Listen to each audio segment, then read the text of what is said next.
Hey guys, do you completed the challenge whatever I given yesterday? I have given few chapters from inorganic chemistry and organic chemistry, that is chemical bonding and metal clusters. I have given yesterday, and I told you to practice at least 40 questions per day.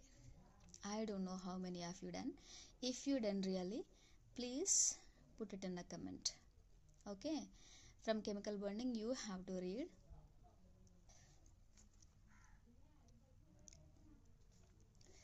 Homo and LUMO of heteromolecules. మనకు తెలుసు కదా, అంటే diatomic molecules ఉంటాయి, heteropolar diatomic molecules and as well as homopolar diatomic molecules. వాటి యొక్క HOMO LUMO structures చూసుకోవాలి, వాటి యొక్క bond orders, bond lengths and stretching frequencies కూడా చూడాలి. తర్వాత మాలిక్యులర్ ఆర్బిటాల్ డయాగ్రామ్స్ చూడాలి, డైపోల్ మూమెంట్ ఎట్లా ఉంటుంది అనేది చూడాలి. కెమికల్ బాండ్ నుంచి ఇవి మేజర్ అనమాట.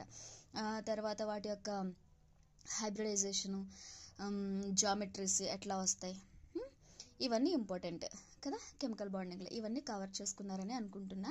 అండ్ ఫ్రమ్ మెటల్ క్లస్టర్స్, మనకి ఫస్ట్ మెటల్ క్లస్టర్స్ నుంచి 18 ఎలక్ట్రాన్ రూల్ అనేది చాలా ఇంపార్టెంట్. నెంబర్ ఆఫ్ మెటల్స్ బాండ్స్ని క్యాలిక్యులేట్ చేయటము, టోటల్ వ్యాలెన్స్ ఎలక్ట్రాన్స్ని క్యాలిక్యులేట్ చేయటము, తర్వాత స్కెలిటల్ ఎలక్ట్రాన్ పెయిర్స్ అంటే అదే పాలీ ఎలక్ట్రానిక్ పెయిర్స్ ఎన్ని ఉన్నాయని చెప్పేసి కౌంట్ చేయటము, వాటి యొక్క ఫార్ములాస్ అనమాట. See, I have given here. To count skeletal electron pairs, the formula is TEC minus 12n divided by 2. And for metal bonds 18x. Okay na, x in the sense x leda n kuda rayochu.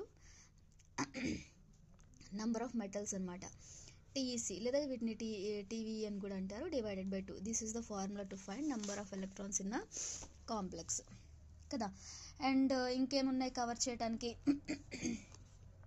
ఐసోలోబల్ analogy అనేది చాలా important.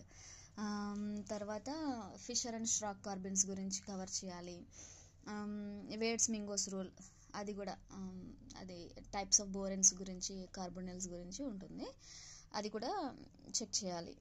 ఓకేనా. And వాటి యొక్క reaction mechanism ఎలా ఉంటుంది అనేది చూడాలి. Reaction mechanism organic metallic కాంప్లెక్సెస్తో పాటు కలిపి చదివితే మనకి ఈజీగా ఉంటుంది అనమాట. సో టుడే మీరు కవర్ చేయాల్సిన టాపిక్స్ ఏంటి అని అంటే, GOC for GOC also you have covered na. I hope you should do.